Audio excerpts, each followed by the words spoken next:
Halo semuanya, saya Ferian Rizky. Di video kali ini kita akan membahas bagaimana cara kita menggunakan radio button. Contoh yang akan kita implementasikan nanti adalah jika kita mengklik satu di antara radio button tersebut teman-teman, maka semua yang ada di background ini, semua yang ada di aktivitas kita ini akan berubah. Nah, untuk bisa menggunakan radio button, pertama kali teman-teman harus mengarahkan kursor ke radio group. Nah, setelah kita mengklik tab container, langsung kita drag and drop radio group ke aktivitas kita ya. Nah, selanjutnya kita akan melakukan mapping ya, seperti yang sudah saya bahas di sebelumnya teman-teman, untuk vertical dan horizontal space-nya. Oke.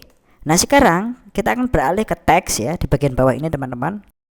Dan mari kita ubah menggunakan file XML ini. Oke. Nah, untuk bisa mengubahnya, layout weight-nya ini kita ganti match parent. Yang artinya di sini adalah width atau panjang dari red group atau radio button kita ini sama dengan panjang dari kontainernya ya, mengisi keseluruhan dari layar kita seperti itu ya.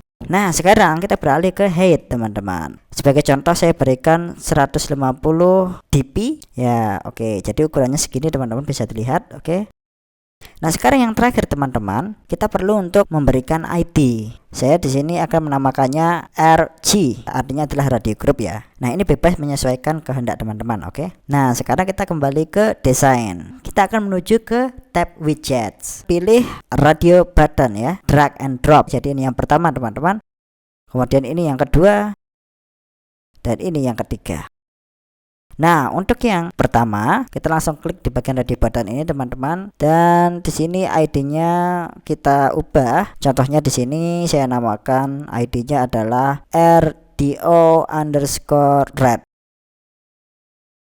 Dan untuk tag-nya saya akan rubah red. Oke. Nah, untuk yang kedua, ID-nya saya akan rubah RDO_green.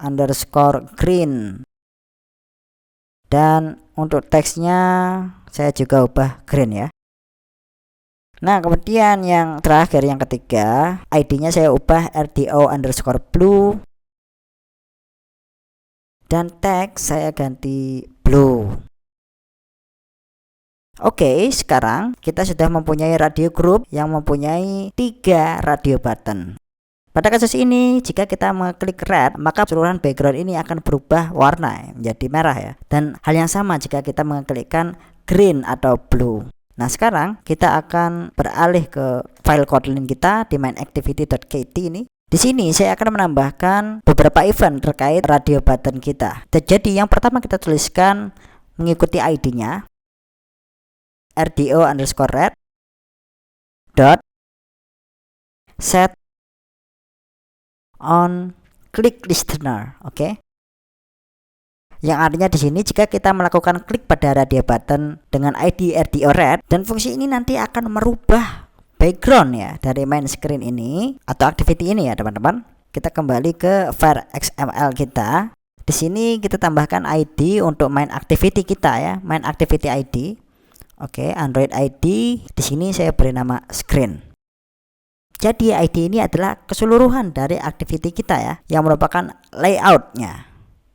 Oke. Sekarang kita tuliskan fungsi screen dot set background color. Oke.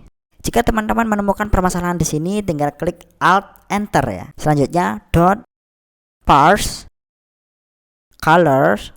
Contohnya di sini hashtag FF04 kali. Kode HTML untuk warna merah. Oke.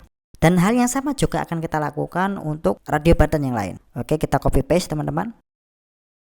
Nah, kita tinggal ganti saja ini green. Dan juga untuk kode warnanya kita ganti 00FF00 ya. Oke. Dan hal yang sama juga kita lakukan pada radio button yang terakhir ya, kita ganti RDO blue. Pada RDO blue ini kita ganti color stringnya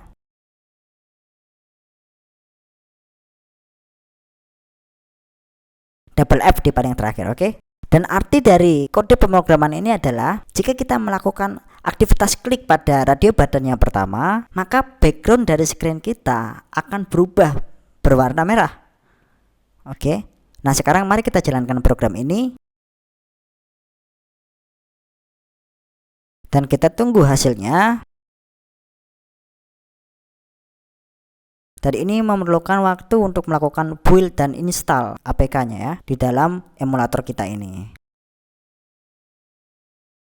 Nah, inilah hasilnya teman-teman. Kita akan klik radio buttonnya red, ya, dan green, dan juga blue. Dan inilah teman-teman akhir dari video kita, bagaimana cara kita mengimplementasikan radio button untuk mengubah background warna pada script. Dan ini bisa diimplementasikan ke hal-hal yang lain sesuai dengan keperluan teman-teman sekalian. Oke, sampai jumpa di video yang berikutnya.